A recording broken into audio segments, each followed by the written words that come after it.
예, 안녕하십니까.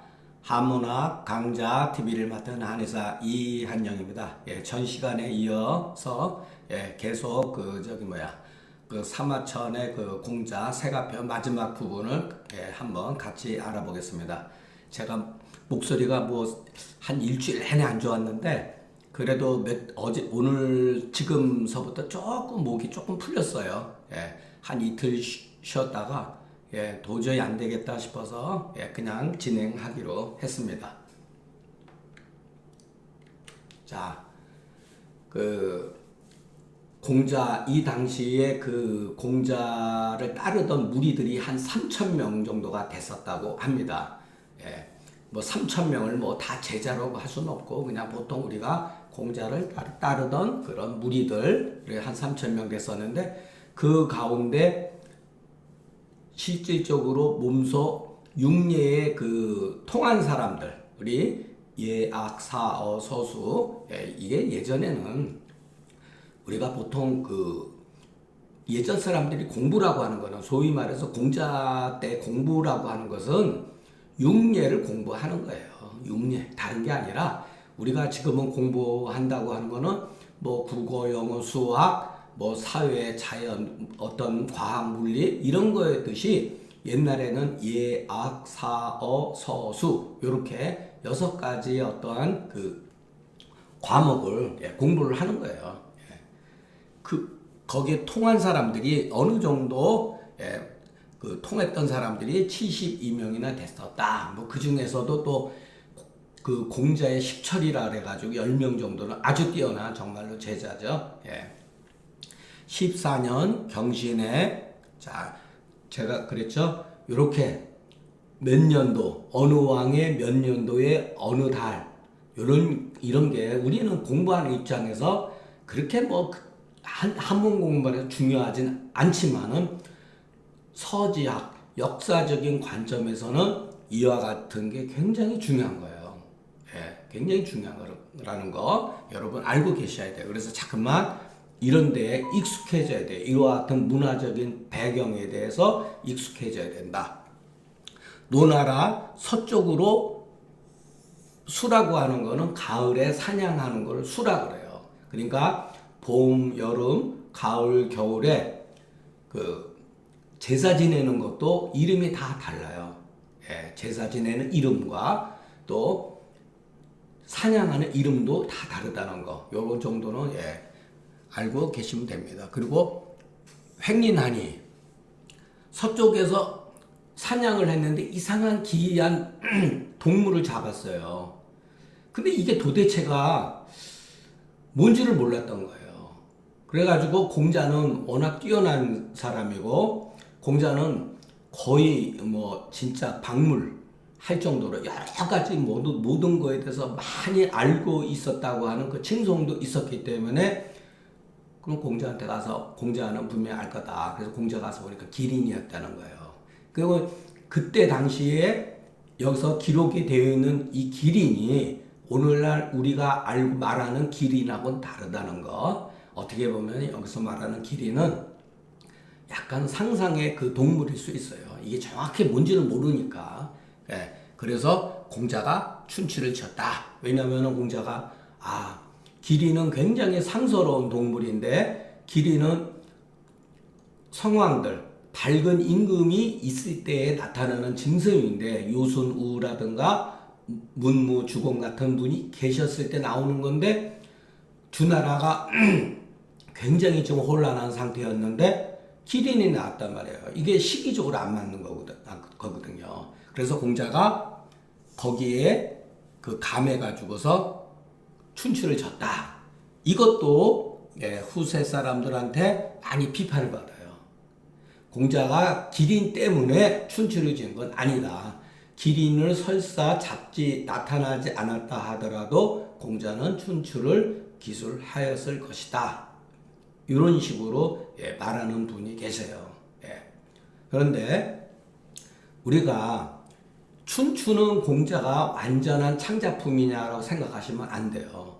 춘추는 노나라의 역사책이에요. 노나라의 역사책. 그거를 공자가 필삭을 했다는 거예요. 그 가운데에 어떤 거는 깎아내리고 어떤 거는 높이고 이렇게 했다는 거예요. 그런데 여러분들이 생각하실 때 그와 같은 이 서책에다가 한 개인이, 공자는 아무리 뛰어난 분이라 하더라도 하나의 개인에 불과한 사람이에요. 평민이라는 얘기예요. 평민이 과연 그와 같은 일을 할 수가 있었는가 이러는 거죠. 예. 그것은 의문점이다. 예. 명년 다음에 신유의 자로가 위나라에서 죽었다. 이게 왜 위나라에서 죽었냐면은 전 시간에도 말씀드렸듯이 괴하고 그 아들 출공첩하고 권력투쟁이 있을 때 자로가 그 난에 엮여가지고 죽었어요.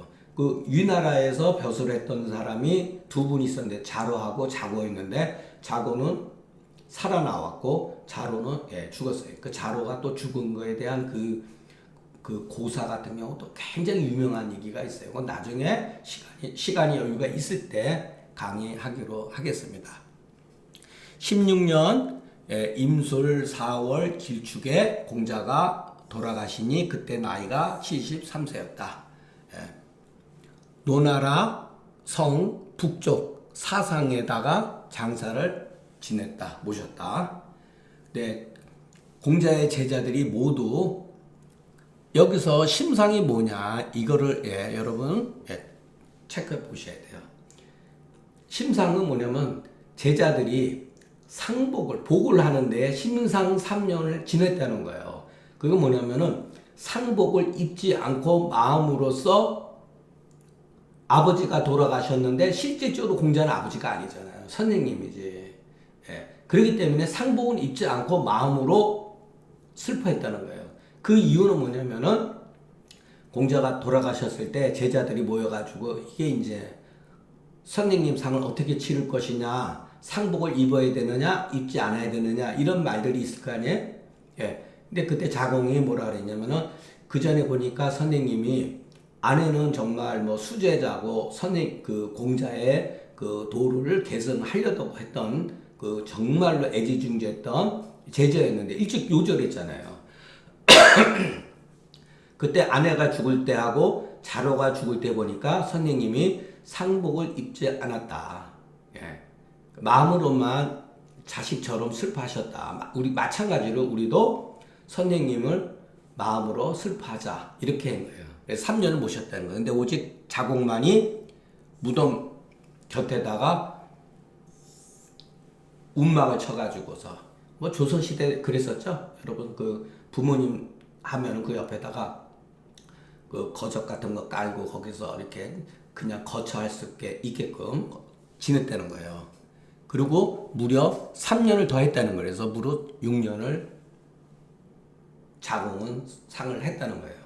근데 공자는 아들 이를 낳았는데 잉어잖아요. 이게 잉어리인데 공자가 아들을 낳았을 때 그때 그 노나라 임금이 제후가 잉어를 선물했어요. 그래서 그 선물을 기념하기 위해서 리라고 했다는 말이 있어요. 자는 백어다. 근데 먼저 죽었다. 공자보다 먼저 죽었다. 근데 그 백어가 급을 생하니 급이 바로 누구냐면 그 유명한 자사, 중용을 지은 자사라는 거예요. 자, 노서수 행린에 대해서 우리가 조금 좀 알아보죠. 일반적으로 한번 제가 조금 읽겠습니다. 사냥을 나갈 때 계절별로 봄에는 전, 여름에는 묘, 가을에는 수, 겨울에는 엽이라고 한다. 봄, 가을은 사냥을 나가지 않고 가을, 겨울에 주로 사냥을 나가므로 수렵이라는 말을 썼다. 그래서 서수 횡리는 서쪽 가을 사냥을 나가서 기린을 잡았다는 뜻인데 기린을 잡았는데 아무도 기린을 알아보지 못했다는 거죠. 그는 희귀한 동물이니까 상스러운 동물이라는 거죠. 성인이 세상에 나와야지 이와 같은 상스러운 것이 있는데 어지러운 세상에 나왔으니까 이것은 시대를 잘못 만난 것이구나 이렇게 탄식했다는 거예요. 그래서 공자가 지은 책이 춘추다. 그래서 춘추 말미에 노서수 횡린이라고 끝나요. 그러나 그 춘추가 지금까지 전해오는 판본 중에 모든 책에 다 이렇게 돼 있는 건 아니에요. 예. 그래서 사람들이 이 공자가 기린의 그것을 나온 걸 보고 감해가지고서 이렇게 춘추를 졌다고 하는 것은 약간 조금 지나친 내용입니다. 그래서 춘추를 인경이라고도 한다. 뭐 이런 건 뭐 이렇게 중요한 내용은 아니니까. 자, 춘추라고 하는 거는 공자가 지은 역사서로, 이것도 우리가 보통 이렇게 알고 있는데 그렇지가 않아요. 노나라의 기존에 있었던 역사책이에요. 일종의 그 제가 앞서서 말씀드린 것처럼 육국연표에 해당되는 거예요. 각각 제후들마다 자기네들이 가지고 있는 기존의 역사책이 가지고 있었어요. 그래서 뭐 초나라에는 그 역사를 도울이라고 한다든가 뭐 어디는 뭐라고 한다든가 이렇게 다 이름이 있는 거예요. 그러니까 다만 노나라에서 역사책이 춘추라고 하는 거지. 근데 그것을 공자가 거기다가 필삭을 했다는 것을 후세는 마치 공자가 춘추를 지었다, 저작했다라고 이렇게 받아들이는데 그것은 정확하지가 않습니다. 지금까지도. 다만 공자가 춘추에 그 관여했다고 하는 것을 맹자에 보면 나오는데, 맹자가 뭐라 그랬냐면은 그 공자가 일찍이 지하자도 춘추며 제하자도 춘추라는 말을 했다는 거예요. 그래서 맹자에 나와요. 그 맹자는 공자로부터 불과 한 두세대, 한 100년 미만의 공자 사후 한 100년이 안 돼서 계셨던 분이거든요. 그럼 굉장히 정확한 얘기죠. 비교적 정확한 얘기죠. 그러니까 어떤 식으로 지금은 거의 받아들이냐면은 얘기라든가 주역이라든가 춘추라든가 뭐 기타 이런 것들이 공자 사후에 공자 제자들이 구송전기로 전해졌다. 그래가지고 나중에 이것이 편집이 되어졌다라고 하는 것이 비교적 그 사실에 가깝지 않겠는가 이렇게 보고 있습니다. 자, 그런데 요거 하기 전에, 다시 하기 전에 재밌는 우리나라 그 조선 시대 때 제가 이것도 한번 여러분들에 말씀드린 건데, 조선 시대 때 그 선조 때 시를 되게 잘했던 분이 있었어요. 근데 명나라 사시는 갈 때 그냥 아무나 가는 게 아니라 그 당시에 시를 잘하는 사람이 항상 갔다고 합니다. 왜냐하면 명나라에서는 시를 굉장히 시 짓는 걸 좋아해가지고 조선에서 사신이 오거나 아니면은 중국에서 사신이 왔을 때 여기서 그 사람들을 대접하는 사람들이 거의 시를 잘하는 사람이 가서 서로 시 가지고 서로 응답을 해가지고 약간 문화적으로 나름대로 조금 품위 있게 지냈던 거죠. 그래서 그 당시에 시를 되게 최고로 제가 이름은 까먹었어요. 열알기에서 제가 봤는데, 그래서 명나라에 가면서 명나라의 그 당시에 최고의 그 문학했던 문학가를 만났다고 합니다. 그래서 어떻게 해야지 글을 잘 씁니까? 라고 물었는데 그 사람이 그 명대의 그 학자가 뭐라 그랬냐면은 한퇴지의 그 횡린해라고 하는 짧은 글이 있어요. 그거 제가 마지막에 바로 설명해 드리겠습니다. 그거를 500번을 읽으라고 했다고 합니다. 그래서 저도 젊었을 때 그걸 보고 횡린을 500번까지는 읽지는 않았지만은 그때는 외웠었어요. 그래서 그 횡린해가 어떤 글인가 조금 이따 바로 한번 감상하도록 하겠습니다. 자, 하시가 가로되 그 하시는 어떤 사람이냐면은 뭐 뒤에 보면 다 나오는데 이름은 아니고 하 아니고 평숙, 자는 평숙이고 위나라 사람이다. 그러니까 여기서 위나라고 하는 건 삼국시대의 그때를 말하는 거예요. 우리가 보통 그 위나라, 총나라, 아이고 갑자기 오나라 이렇게 그때 당시를 말하는 거예요. 노나라 논어는 20편이요, 제나라 논어는 별도로 문항과 지도가 있어서 22편으로 되어 있었다는 거예요. 그 20편 중에 그 장구도 오히려 노나라 노노보다 잠옷 많았다. 고론은 고론이라고 하는 거는 제가 앞서도 한번 설명했나? 공시벽에서 출간되었니 공시벽 공자의 사당에서 나왔다는 거예요. 고론이. 그러니까 왜 고론이라고 했냐면은 한나라 그 전국 시대에 춘추 전국 시대에 사용하지 않은 문자 과두 문자로 쓰여져 있기 때문에 과두 문자. 과두 문자라는 건 뭐냐면은 지렁이 같은 게 꿈틀꿈틀 기어가는 거예요. 그러니까 한나라 때는 이 글을 과두 문자를 읽을 수가 없었어요. 이게 후세에는 과두 문자로 쓰여져 있는 게 전부 다 이걸 고론이라고 그래서 이때 상서도 나왔었는데 서전도 나왔는데 그걸 고문상사라 해요. 공자 벽에서 나온 거를. 근데 후세에는 이거 다 위서다.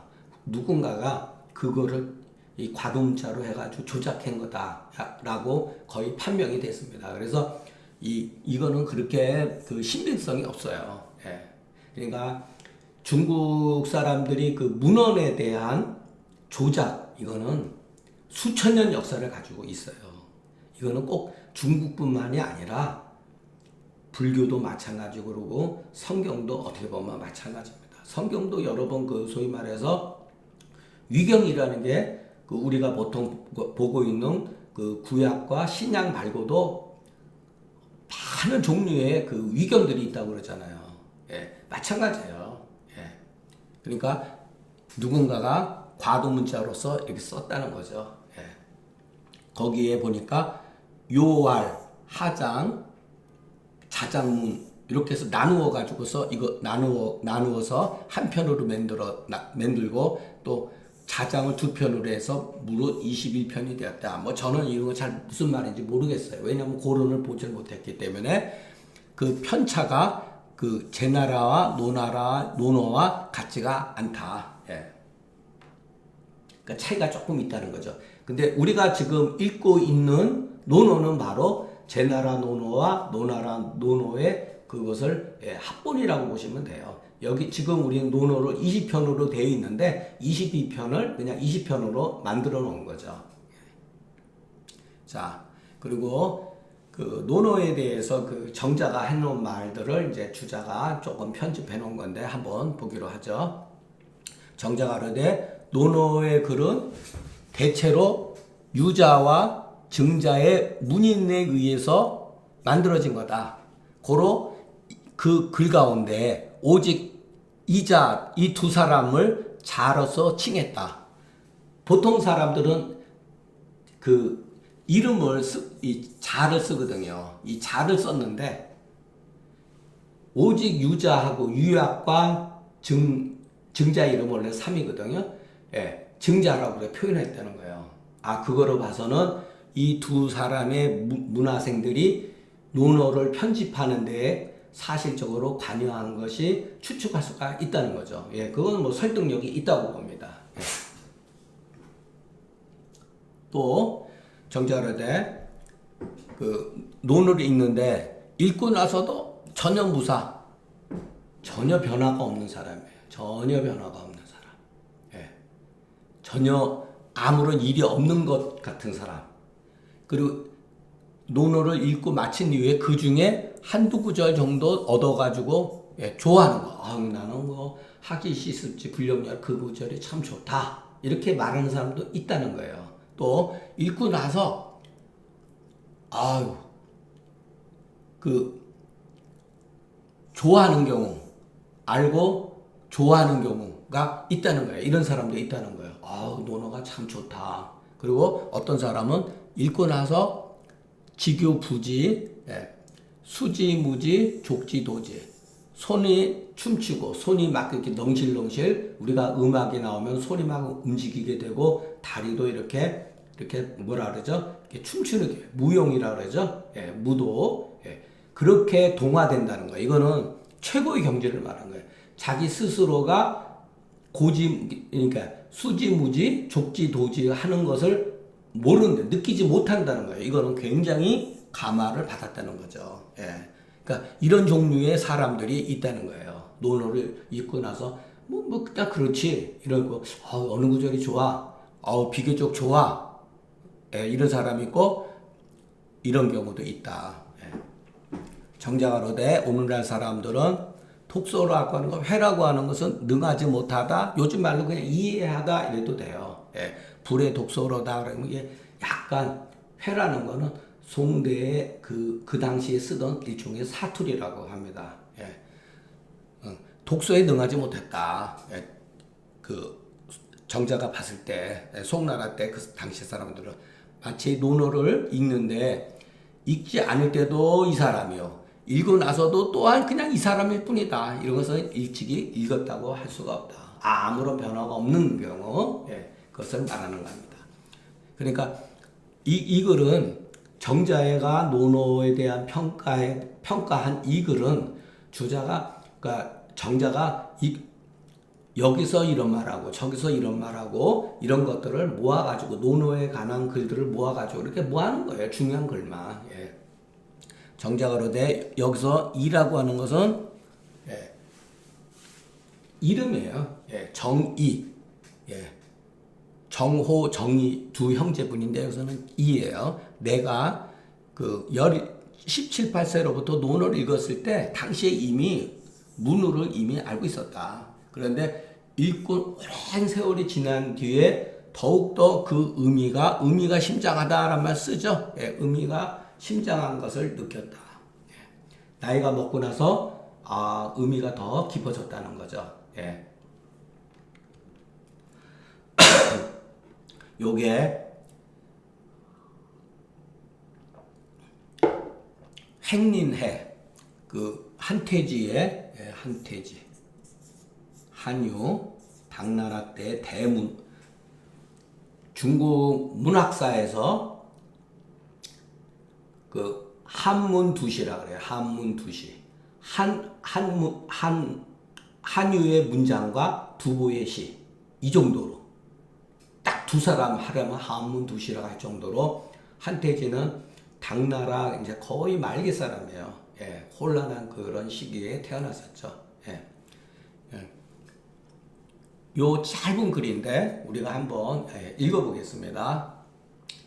인지위령이 소소야라 영어시하며 서춘추하며 잡추로 전기 백가지서하야 수부인 소자라도 개지기 위상냐나 연 인지위물이 불휴거가하며 불항유어 천하하고 기위영냐 분류하야 비약 우마 견시 시량 미로견이니 연즉 수유린이나 불가지기있냐라. 예. 요까지만. 인이라고 하는 그 인이 그 기린의 그 신령스러운 것이 아주 분명하다, 밝다. 왜냐하면은 시에도 기린에 대한 얘기가 나와요. 시에서도 읊어졌었고 춘추에서도 기록되어져 있으며 또 전기나 백가지서 전국시대 여러 가지 글들에 보면은 뒤섞여서 나와서 비록 부인이나 아녀자나 어린아이를 할지라도 기린이 상스러운 동물이라는 것을 누구나 다 알고 있으나 기린이라고 하는 그 동물이 사실은 보통 집안에서 길러지지 아니하고 천하에 항상 있는 것도 아니고 또 그 형태됨이 이 분류라고 하는 건 일반적이지 않다 이 소리예요. 예사롭지가 않은 거예요. 예. 그래서 우마, 견시, 시랑, 미력과 같지 않다. 그러므로 비록 기린이 있다 하더라도 그것이 기린인 줄 알지 못한다. 예. 참, 이 짧은 글인데 여러분 봤을 때 이게 뭐가 잘 썼나 이렇게 생각이 들죠. 예, 저도 처음엔 그랬어요. 그래도 그 명대의 그 문학의 대가라는 분이 이게 천하의 명문이다 그래가지고 그냥 쳐도 다 외웠으니까요. 자, 그 다음에 참 이런 게 어려운 거예요, 여러분. 한태지 글은 글이 굉장히 압축적이에요. 예, 이렇게 못 써요. 모든 사람들이 이렇게 쓰는 게 아니에요. 못 쓴다니까요. 그러니까 한태지는 요즘의 말로 하면은 그 컴퓨터 같은 경우 저장할 때 파일을 압축시켜놓은 이분도 마찬가지 글을 압축시키는 거예요. 근데 후세 사람은 이렇게 못하니까 글을 풀었어요. 구양수 같은 분이 한태지를 공부를 했는데 도저히 따라갈 수가 없었다는 거예요. 그래서 한태지는 글이 이렇게 문장의 전환이 굉장히 빨라요. 압축되어 있기 때문에. 근데 실력이 안 되는 사람이 그렇게 글을 쓰면 경박해진다는 거예요. 근데 구양수는 약간 글이 만연체예요. 풀어쓰는 거예요. 쓰기가 오히려 그렇게 편하거든요. 근데 만연체 같은 경우는 지루해요. 읽는 사람들이. 그러니까 그거를 잘 절충한다는 게 보통 어려운 게 아니에요. 우리나라 조선시대의 문장은 80%가 전부 다 구양수 문체를 따라갔다는 거. 한태지 문장을 그만큼 얻기가 어려운 거예요. 왜? 조선시대에 500년 동안 그 많은 사람이 글을 읽었어도 한태지의 문학을 비슷하게 따라간 사람은 몇 사람 없어요. 자, 뿌리 있는 것은, 자, 뿌리 있는 것에 저는 이렇게 표현하고 싶은데 보통은 느느니까 뿌리 있는 것에 있는 것으로 우리는 그것이 소라는 것을 알고 갈기가 있는 것에 우리는 그것이 알이라고 하는 것을 알고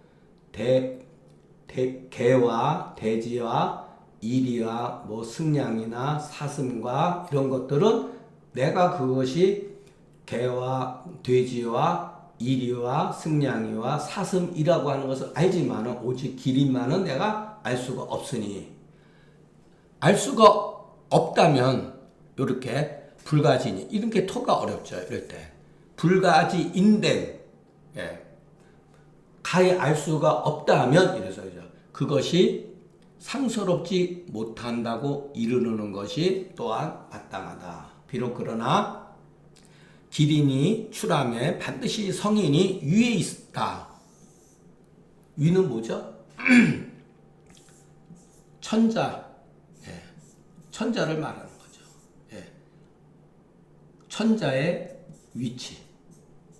옛날 요순우가 천자가 됐잖아요. 성인이니까. 주자도 이류 총명어 예지능징지선사 출어기간주 천필명자 이렇게 나오잖아요. 사람들의 군사로 삼아가지고 바로 그거예요. 그런데 주나라 중기 들어가면서부터 주나라가 쇠퇴해지고 제도가 쇠퇴해지고 성인이 나타나지 않았다는 거예요. 근데 은연중에 공자는 성인이거든요. 그럼 공자가 성인이면 어떻게 되겠죠? 천자의 지위에 올라가 있어야 되잖아요.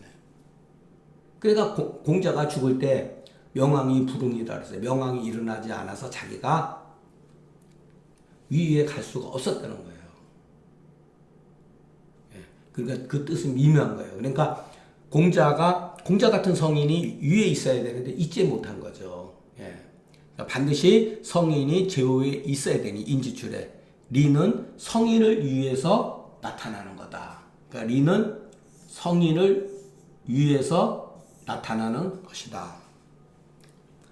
그렇기 때문에 성인은 반드시 기린을 아니 기린이 과연 상서롭지 아니할 것이다. 상서롭다라는 것이죠. 그런데 여기 완전 기린이 된 이유는 덕으로서이지 형태로서가 아니다. 이런 게 참 멋진 글이에요, 여러분. 만약 인이 출현이 성인을 기다리지 아니하면 그것이 상서롭지 못한다고 이를지라도 또한 마땅하다. 자, 여러분 제가 여기서 무엇을 배웠을까요? 제가 바로 요 구절, 요거를 배운 거예요. 제가 그 상한론을 글을 쓰면서 엄청 고민을 했었는데 여기서 힌트를 얻었어요. 자, 제가 그 증상론인가 그 흉복지상의 증상의 그 흉복지상에 결흉의 증상이 나타났어요. 어떤 환자한테서 결흉지상이 나타났는데 이때 중경은 어떻게 했느냐? 함흉탕을 썼어요. 그 함흉탕을 통해서 우리는 그것이 결흉의 증상은 수열이독이라고 하는 사실을 짐작할 수 있다는 거예요. 또 심화비편이 나타났을 때 중경은 사심탕을 썼다는 거예요. 그것을 통해서 심화비편은 우리가 담음과 한열이 협착되어 있었다는 것을 알 수가 있는 거죠. 예.